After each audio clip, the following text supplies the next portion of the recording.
જે સફેદ મુંડા મગફળીમાં આવે છે ને, સાલાવ તમને આ તમે જીવતા હશે ને તમને મુંડા પડશે સફેદ. કુદરત નહીં છોડે તમને. વીજ પોલને લઈને ખેડૂતો પર થતા અત્યાચાર સામે હવે ખેડૂત નેતાઓએ જાણે કંટાળી ગયા છે. રજૂઆત કરી રહ્યા છે, પરંતુ રજૂઆતનું કોઈ પરિણામ નથી મળી રહ્યું અને હવે આ રજૂઆતો કરી કરીને થાક્યા એટલે હવે આ ખેડૂત નેતાઓ બદુઆ દેવા પર પહોંચી ગયા છે. જાણીતા હવામાન નિષ્ણાત અને ખેડૂત નેતા એવા પરેશ ગોસ્વામીએ આ સરકાર અને તંત્રને બદુઆ આપી છે અને બદુઆમાં એવું કહ્યું છે કે આમને જીવતે જીવડા પડશે. પરેશ ગોસ્વામીને આવું શા માટે કહેવું પડ્યું અને આખી ઘટના શું છે તેના વિશે વિગતે ચર્ચા કરીએ. નમસ્કાર, તમે જોઈ રહ્યા છો ચક્રવાત ન્યૂઝ. હું આપની સાથે હેમંત.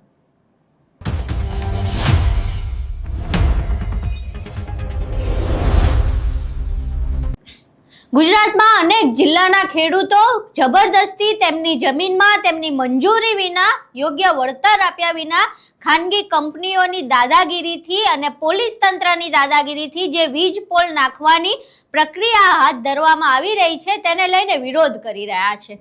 હવે આ વિરોધ બાદ જે ખેડૂત નેતાઓ છે તે મેદાને આવ્યા છે, કોંગ્રેસ પાર્ટી મેદાને આવી છે, ખેડૂતો ખુદ મેદાને આવ્યા છે. તેઓ કલેક્ટરને રજૂઆત કરે છે, પોલીસ સામે વિરોધ કરે છે, પરંતુ કંઈ ઉપજતું નથી. પોલીસ સામે વિરોધ કરે તો પોલીસ અટકાયત કરી લે અને કલેક્ટર સામે વિરોધ કરે, ત્યાં આવેદનપત્ર આપે તો એ આવેદનપત્રો પસ્તી બનીને રહી જાય.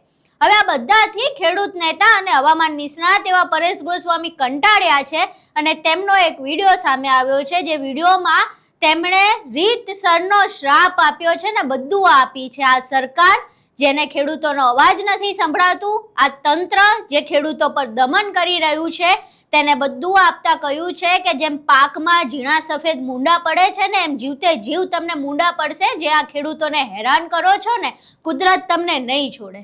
અહીં સાંભળીએ પરેશ ગોસ્વામી શું કહી રહ્યા છે. અત્યારે મેન સમસ્યા ચાલી રહી છે એની અંદર પણ આમ જોવા જઈએ તો જે લોકો એલફેલ બોલતા હશે એ લોકો ખેડૂતોની સાથે નથી ઊભા. અત્યારે સુરેન્દ્રનગર જિલ્લાની અંદર બધા જ ને ખબર છે કે ખેડૂતો ઉપર આફત આવી છે. આ આફત છે એ સરકાર દ્વારા અને સરકારી તંત્ર દ્વારા આવેલી આફત છે. અત્યારે જોવા જઈએ તો હાઈ ટેન્શન લાઈનો, વીજ પોલો ખોડવાના છે. હવે વીજ પોલો ખોડવાના છે એ પ્રાઇવેટ કંપનીઓની જે વીજ કંપનીઓ છે અને એ કંપનીઓના જે વીજ પોલ નાખવાના છે, તો આ કંપનીઓના પોલ નાખવા માટે થઈને ખેડૂતોની માલિકીનો જમીનનો દુરુપયોગ ક્યાંય ને ક્યાંય તંત્ર કરી રહ્યું છે.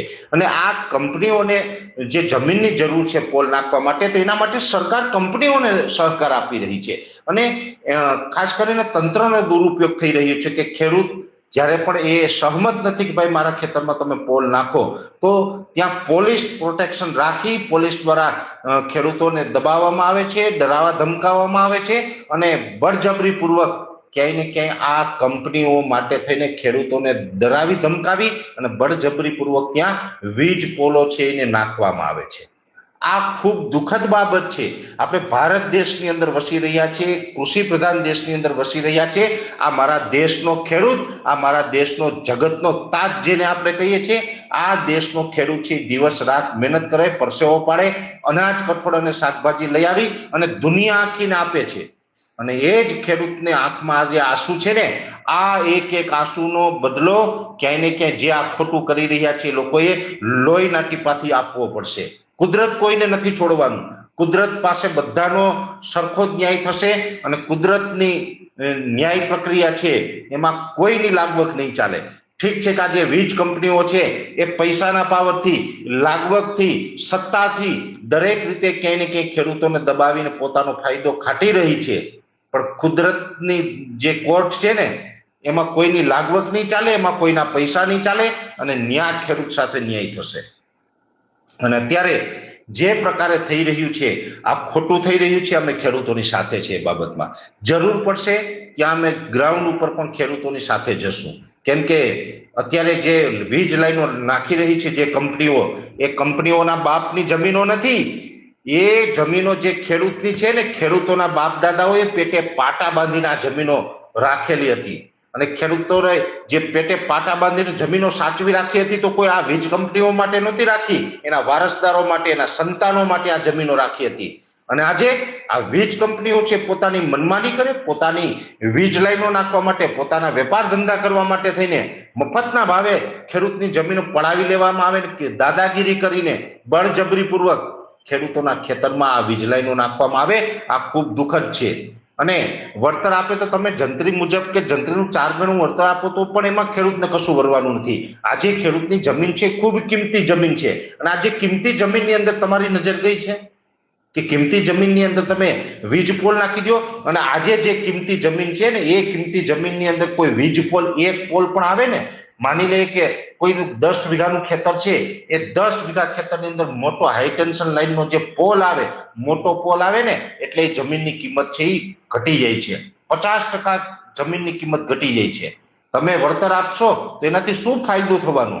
અરે તમારામાં તાકાત હોય તો તમે જમીન છે અત્યારે જે માર્કેટ ભાવ ચાલે છે એ માર્કેટ ભાવ પ્રમાણે ખરીદ્યો, અને એ ખરીદીને પછી એમાં પોલ નાખો. હવે તમે એમ કહો કે અમારે તો અડધા વીઘાની જરૂર છે, તો અડધો વીઘો જમીન કેવી રીતે અમારે નથી વેચવી? તમારામાં તાકાત હોય તો કોઈ ખેડૂત પાસે 10 વીઘા હોય, 15 વીઘા હોય, પૂરેપૂરી જમીન પૂરા ભાવ આપીને ખરીદો. પણ તમે એવું નથી કરતા. તમારે પોલ જેટલામાં નાખવો છે એટલી જ જમીન તમે ખરીદો છો, અને એટલી જ જમીનના તમે પૈસા આપી અને ખેડૂતની બાકી રહેલી જે જમીન છે એ તમામ જમીનની તમે વેલ્યુ ડાઉન કરી રહ્યા છો. એટલે મારી બધું આ છે, આજે ઘણા સમય પછી મારે કહેવું પડે છે કે તમે જે આ ખેડૂતો સાથે બળજબરી કરો છો, પોલીસનો દુરુપયોગ કરી, દાદાગીરી કરી, ગુંડાગીરી કરી, અને તમે જે વીજ કંપની વાળા જે ખેડૂતની જમીનમાં પોલ નાખી રહ્યા છો ને, યાદ રાખજો કુદરતની કોર્ટમાં ન્યાય થશે.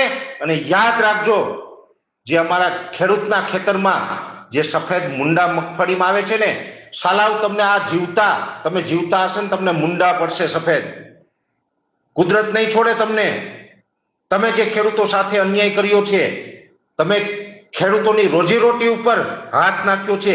અમારા ખેડૂતની રોજીરોટી એટલે ખેડૂતની જમીન છે, અને એ જમીન તમારે મફતના ભાવે પડાવી લેવી, તમારે વીજ કંપનીઓ ચલાવી છે ને એટલા માટે થઈને તમે ગુંડાગીરી કરી, દાદાગીરી કરી, પોલીસનો દુરુપયોગ કરી, અને જો તમે એ જમીનમાં વીજ પોલ ખોડશો ને તો યાદ રાખજો અમારા તરફથી તમને આ બધું આ છે કે તમને જીવતા સફેદ મુંડા પડશે. કુદરત નહીં છોડે. અહીં તમે પરેશ ગોસ્વામીને સાંભળ્યા. હવે પરેશ ગોસ્વામીએ બધું આપવી પડી, એટલે કેટલી હદનું આ તંત્ર અને આ સરકારની ચામડી જાડી થઈ ગઈ હશે કે તેમને ખેડૂતોના પ્રશ્નોથી કઈ ફરક જ નથી પડી રહ્યો. સુરેન્દ્રનગરના કોંડ ગામના દ્રશ્યો જોયા હતા. રીતસરનું અમાનુષીય વર્તન ખેડૂતો સાથે કરવામાં આવ્યું હતું. દેવભૂમિ દ્વારકામાંથી પણ દ્રશ્યો સામે આવ્યા જ્યાં પોલીસે ખેડૂતનું ગળું સુધા દબાઈ નાખ્યું. હવે આનાથી વધારે કેટલો અત્યાચાર કરશો તમે? એક બાજુ તમે ભારતને ખેતી પ્રધાન દેશ કહો છો, એક બાજુ ખેડૂતને જગતનો તાત કહો છો, અને આ જગતના તાત ઉપર જ્યારે દમન ગુજારવામાં આવે છે ત્યારે આ જાડી ચામડીની સરકાર જે છે તેના કાનમાં જાણે ભૂંગ ભરાઈ ગયો હોય તેમ તેને સંભળાતું જ નથી. હવે 15 તારીખે ખેડૂતો એક ટ્રેક્ટર રેલીનું આયોજન કરીને ગાંધીનગર જવાના છે, ત્યારે જોઈએ કે ગાંધીનગર પહોંચ્યા બાદ આ સરકારને ખેડૂતોનો અવાજ સંભળાય છે કે પછી ત્યારેય નથી સંભળાતો. શું ખેડૂતોની વીજ પોલની સમસ્યાનું કોઈ નિરાકરણ આવે છે કે પછી આ જ રીતે તેમની મંજૂરી વગર તેમના જ ખેતરમાં બળજબરીપૂર્વક ખાનગી કંપનીઓ પોલીસ તંત્રને હાથો બનાવીને વીજ પોલ નાખી દેશે? તમારું આખી ઘટનાને લઈને શું માનવું છે? પરેશ ગોસ્વામીએ જે શ્રાપ આપ્યો છે, જે બધું આપી છે, તેના વિશે તમારું શું માનવું છે? તમારા મંતવ્યો અમને કોમેન્ટ બોક્સમાં જરૂર જણાવજો. વિડીયો પસંદ આવ્યો હોય તો વિડીયોને લાઈક કરજો, શેર કરજો, અને અમારી ચેનલને સબસ્ક્રાઇબ કરવાનું ભૂલશો નહીં. નમસ્કાર.